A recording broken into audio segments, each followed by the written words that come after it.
Finally, Mrs. Osicos na ako. Promise na kung ano yung mga bagay na ikinaiinis mo sa akin, tapos yung mga bagay na ayaw mo, mabago ko. Nandito na tayo, Janet. Ito na siguro yung umpisa ng ating pagbabago.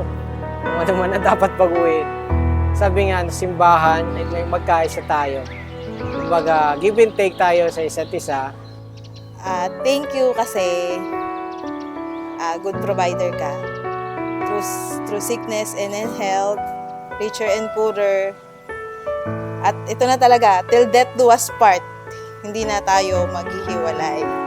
I love you so much from the bottom of my heart, Mr. A.A. Cobra. Lahat ng mapapagkasunduan natin ay dapat pag-isipan natin mabuti. Sana hanggang sa huli natin, tayo pa rin ang magkikita sa finals or sa happy ending.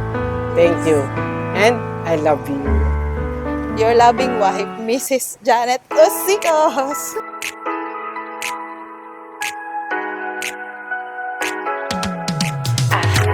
Aking mundo ay nagniningning kapag ikaw ay kapiling may dalang hiwaga ang iyong pag-ibig.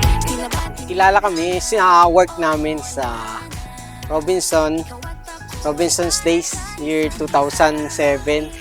And then ayun, doon kami nag-umpisa hanggang sa ngayon. Ano lang yan, parang one click lang yan. Actually, hindi naman talaga ako yung pinakakonsunada niya.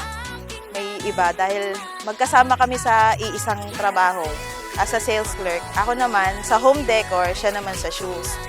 Bali shoe department din yung gusto niya, pero magkakasabay kami umuwi. Then, dahil nga sa pagtagal ng magkakasama kami, parang mas nahulog ang loob niya sa akin.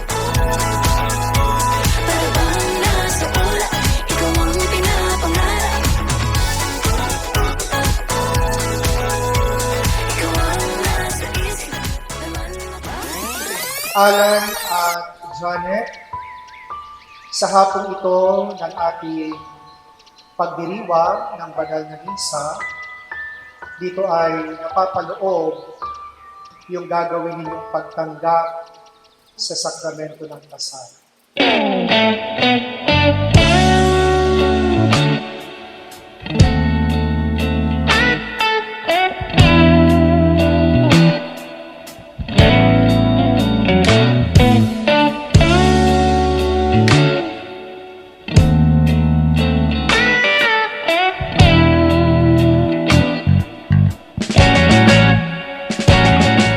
So far, okay naman. Ayan, may isa kaming anak. So ngayon, medyo dalaga na. Actually, di ko nga rin alam kung bakit siya. Ano na lang, kasi syempre gusto natin ng naglalas na love life. Napili ko siya dahil, di ba pag gano'n naman yung love, walang dahilan. Pag gusto mo yung isang tao, siya na yun.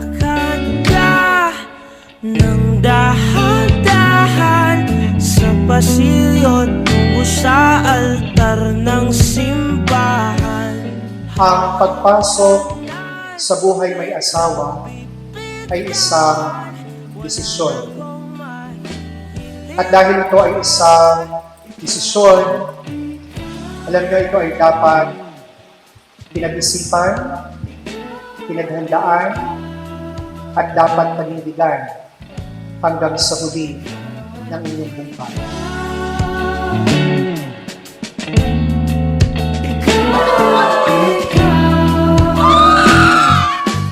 At sila'y magiging isa.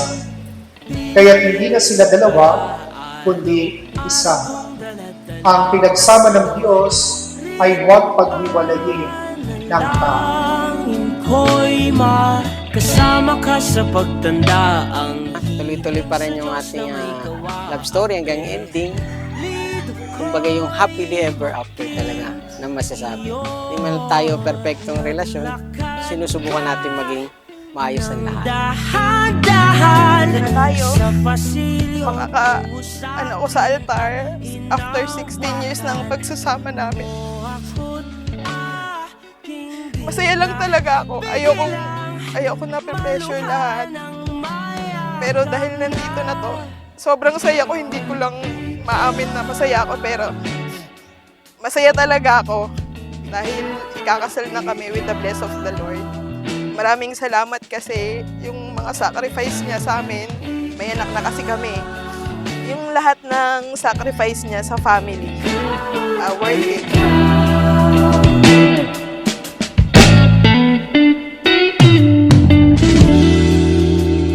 Love you. Mama Chup Chup. Alan Albert Masicos, I love you. Chup, chup.